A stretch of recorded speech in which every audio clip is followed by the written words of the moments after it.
Hi guys, welcome to another LivinginSAtv video. David here. Today we are going to Hatfield to see the City Improvement District. Don't you believe me? Stay tuned because once again this video will blow your mind. Hi guys, welcome to another LivinginSAtv video. David here. Today we are going to speak about the Hatfield CID, which is a newest beautiful precinct in Pretoria CBD. And today we have Lucas Lukhoff, which is the CEO of the project. Hi Lucas, how are you? I'm very well, thanks David. Thanks for the opportunity. Thank you very much also for accepting my invitation. So today we're going to speak about the precinct because it's a very interesting precinct. I was there and I was so amazed about it. And you guys know that I love to speak about mega projects and new developments in South Africa. So this was a great opportunity to speak about it. So Lucas, I need to understand, when did this CID project started?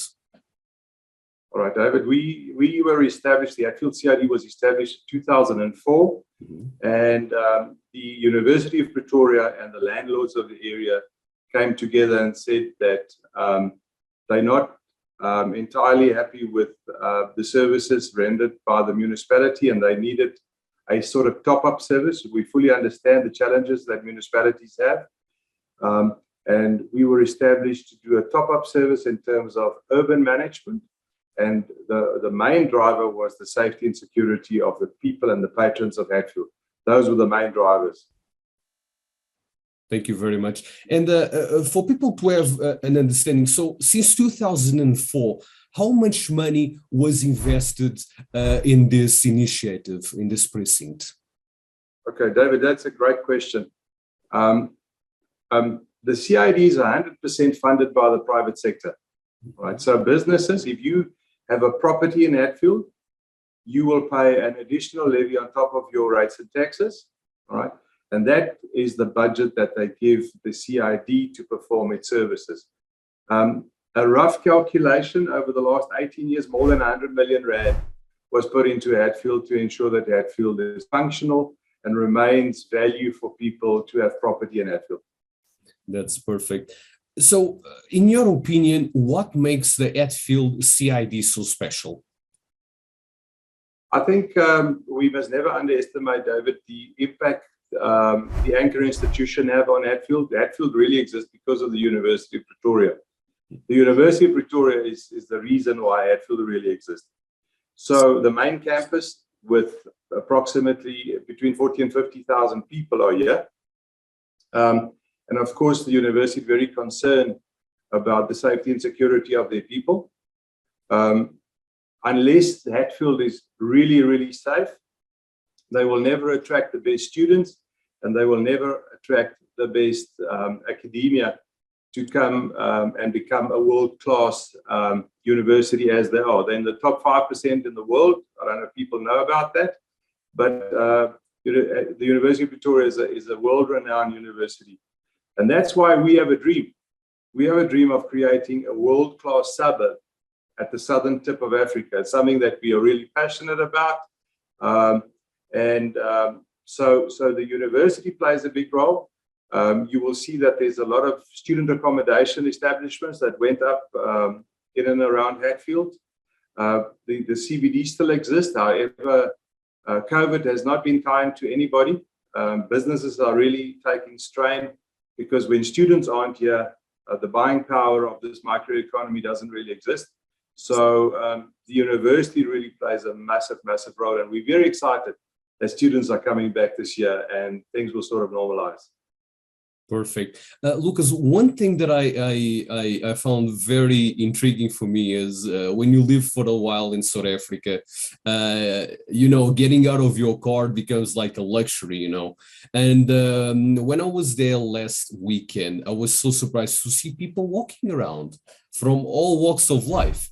And I actually asked my wife if she was comfortable to go out. And she has been always, she was brought up here and all that. She said, why not? Let's do it. So we actually got out of the car and I started filming around the precinct, and I was really surprised. So my question is, can you tell us what types of security is in place in order to maintain a criminal-free zone? Let's put it this way. David, very good question. I mean, the first thing we must say is that we have an aspiration to have a crime-free Hatfield. That's the dream. That's what we work for. So what we've done is we've developed a 14-point security plan with Professor Christian from Criminology of the University of Pretoria, and who gave us a lot of great insights. In fact, annually we do a community project with the students, the criminology students, that we allow into Hatfield, and we ask them, this is our strategy, this is how we operate. Please can you critique our strategy and tell us how we can improve. But the strategy really has got three main legs. The one is visible policing. The second one is, and visible policing, I'm talking the security officers. We got a reaction unit, people on motorcycles, surveying the area, doing what they're supposed to be doing to ensure that Hatfield is safe. The next one, a very important issue, is law enforcement.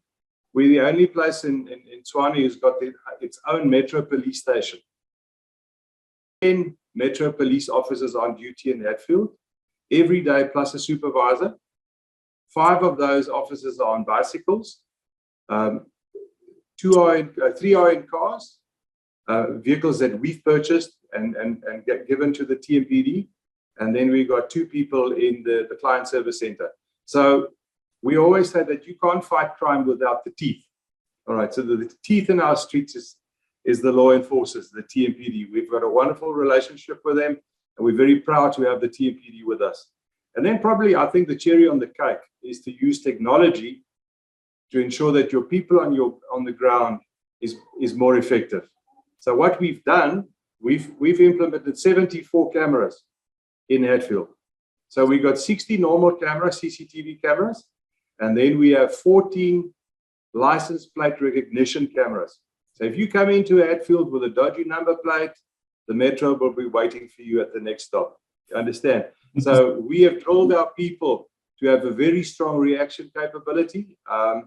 And really, when it comes to safety and security, and this is really a big issue because 65% of my budget goes into safety and security.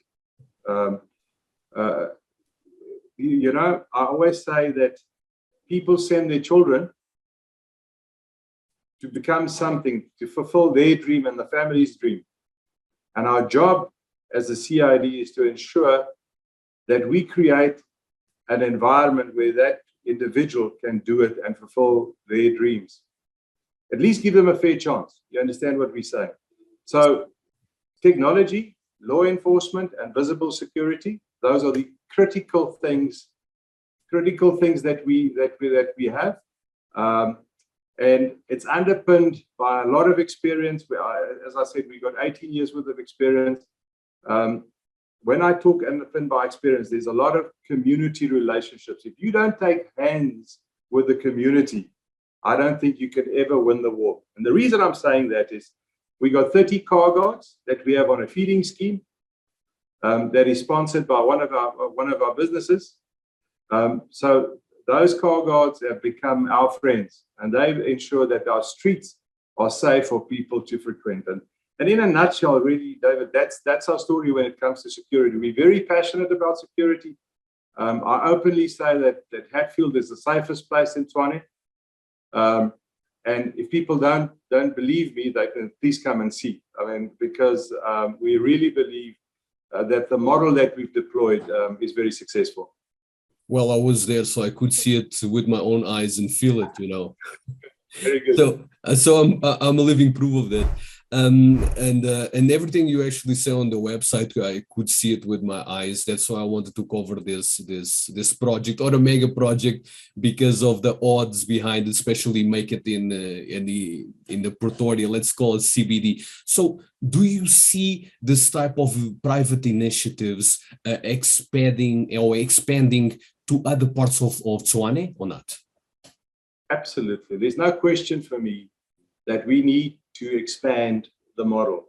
Let me just say this, currently we are working under the Gauteng provincial legislation, Act number 12 of 1997. the city council have decided to change that to a local legal framework, regulatory framework, and we're going to go into a bylaw, and it's going forward is going to be called Internal Municipal Service Districts, IMSDs. I'm absolutely convinced that this wonderful capital city of ours need at least 40 CIDs to ensure that we create safety and security and value for landlords in critical areas. Currently, we only have 2 CIDs in this town. We have ourselves in Arcadia. But to give you an example, the city of Cape Town have really embraced this model in a big way. They got more than 50 CIDs in Cape Town. All right? No, really. So if you go to Cape Town, remember, a lot of people say to you, but it was so clean and it was so neat and I felt safe and all that sort of stuff. I absolutely give that credit to the CIDs in Cape Town. They have embraced it. They do a great job for us. Joburg has got probably more than 15 CIDs. A lot of them on a voluntary basis.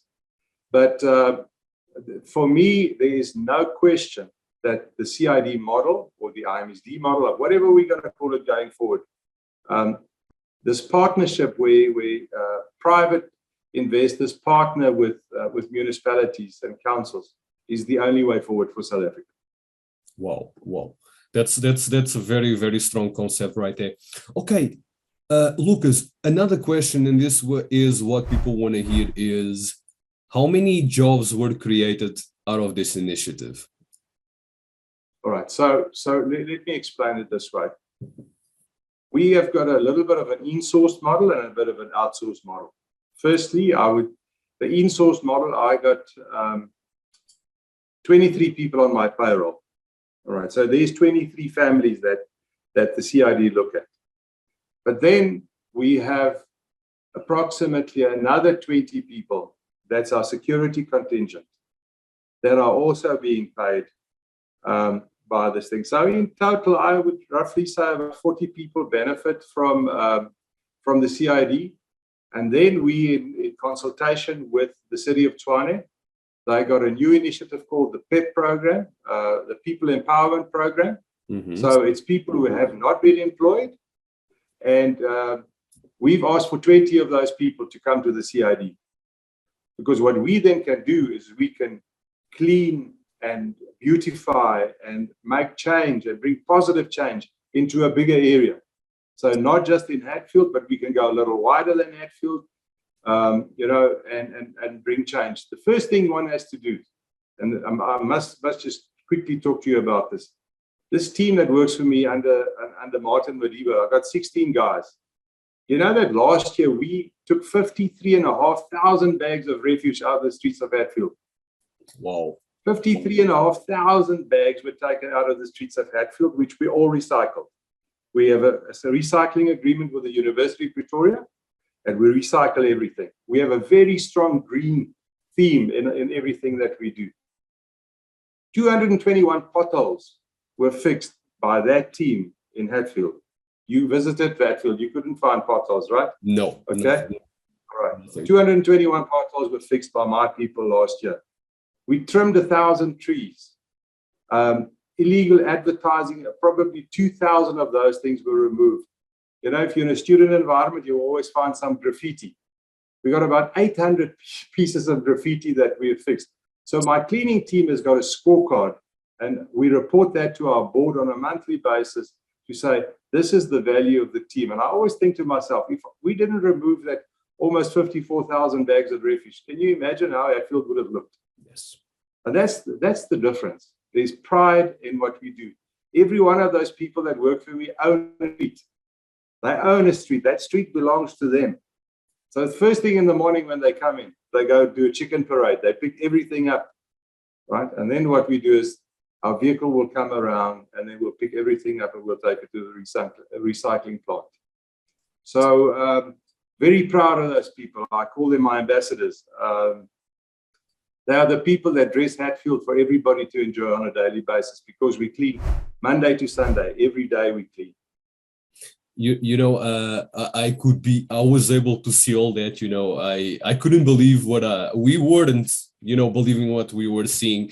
And I thought to myself, coming from I was raised in the third most secure country in the world, and where you can go out at night during the day and all that. And when I was there, I had this feeling that I'm actually feeling safe for some odd reason, because it was something that got out of Europe, It was something that for someone who was brought up in Europe, it's normal, And when we got there, it was like, okay, this is a little beautiful piece of neighborhood which we can enjoy.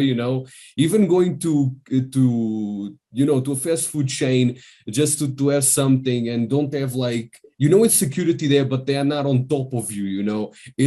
It's so nice, the feeling, and the students, people walking around like it's nothing, like for them it's completely normal because they have studied there, they have been there for there is just a way of life. It's so amazing to see it. So I'm a big fan of central business districts, and I would love to see central business districts around the country to develop more. And I want to touch more in these type of subjects because people they are non-believers about investment and anything about CBDs around South Africa. So projects like this come to show that is actually possible, and that's amazing. So my last question is, what are your next project for the near future for the CID?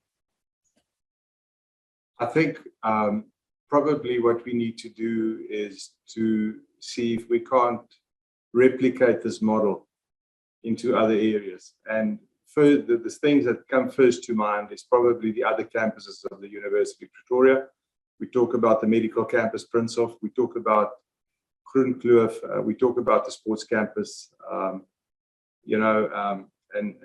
those sort of things. But one thing I must say is that we, in partnership with the city manager's office of the city of Tshwane, we see ourselves as agents of the municipality.